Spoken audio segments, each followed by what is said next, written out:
Good. Hello, Chancellor. This is Mooseltoe by Margie Palatini, illustrated by Henry Cole. Mooseltoe.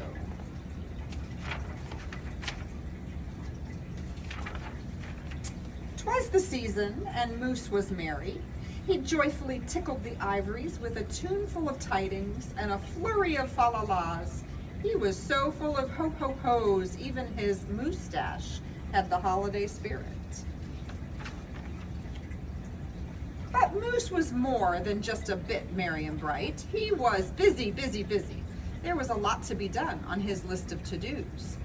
But with orderly organization, a bit of regimentation, lots of imagination, and just plain old Moose know-how, getting ready for the big day should have been simple. Yes, in all probability, just perfectly perfect.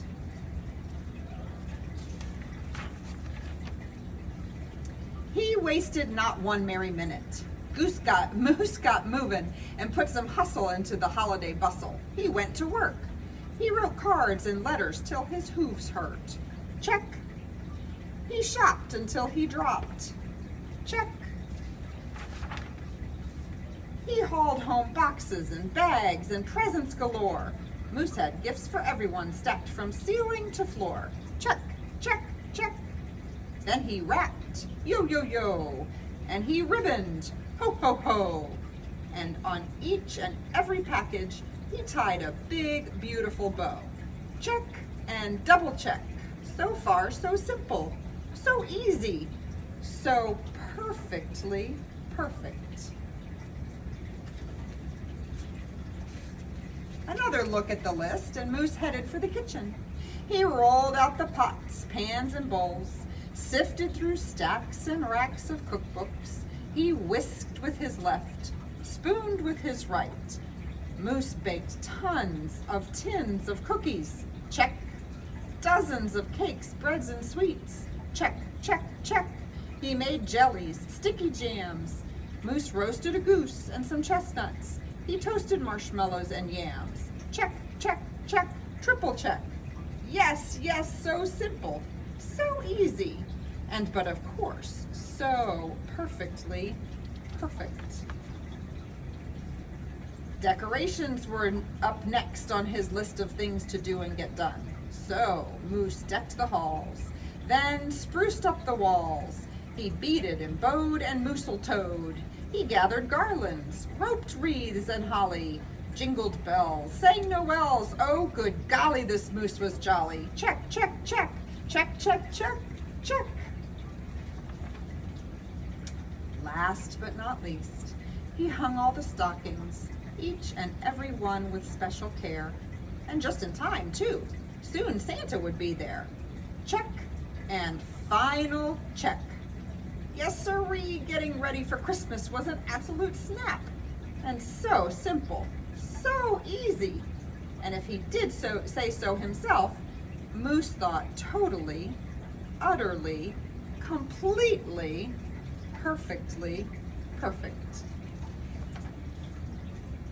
On that night before Christmas, Mother, little sister, Bucky, and Junior looked all through the house. What a job Moose had done! Everything looked bountiful, festive, quite fine indeed. There was just one minor problem, if you will.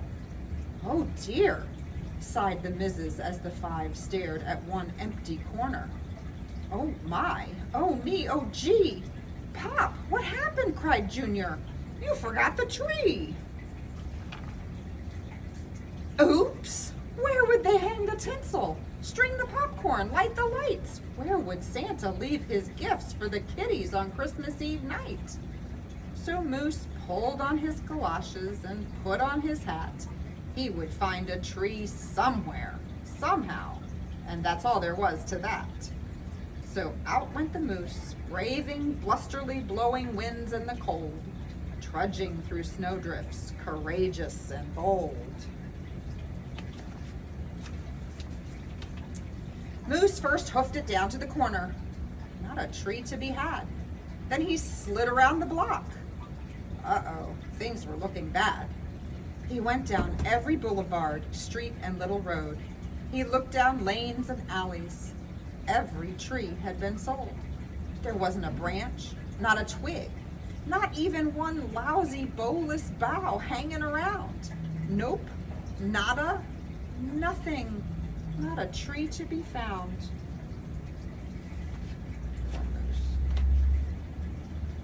No tree, sighed a sad moose as he came home empty-handed that snowy eve. The kids tried to make the best of it. They said, "Oh, who needs a tree?" But Moose could plainly see they were short on the glee. He knew he had to do something, and that's just what he did. In the empty corner he stood and spread his arms out very wide. Then he smiled at his children and winked at his bride. "Kids," he declared, "fetch your forgetful pop, some of that tried and true family glop." So back came the kids carrying a big pot of glue, and without a word to each other, they knew just what to do. They each took a part, grabbing strands, taking hold, then carefully, oh so carefully, they glopped and they plopped, they pasted and they pressed, they curled and they twirled every which way a follicle could fathom, until Moose's magnificent moustache was indeed even more of a marvel to see. Moose was just a few needles shy of being an evergreen tree. They strung Moose with lights from his head to his toes and draped him with tinsel, beginning right with his nose. They hung balls that were shiny and bells that twinkled, candy canes, berries, and plums sugar sprinkled. Then they all stood back. Junior plugged in his pop. Ooh, ah, yes, Moose was one incredible sight. He was glorious and glowing, and boy, oh boy, was he ever bright.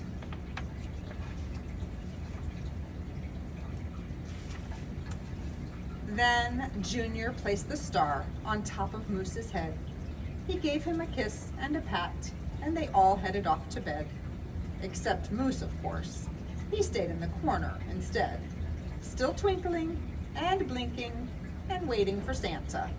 Oh, so it wasn't so simple, and it wasn't so easy, and oh, okay, it wasn't so perfectly perfect. But you know what? It was pretty close. Ho, ho, ho. So there is Moose solving problem after problem in the story. Hope you enjoyed it, Chancellor.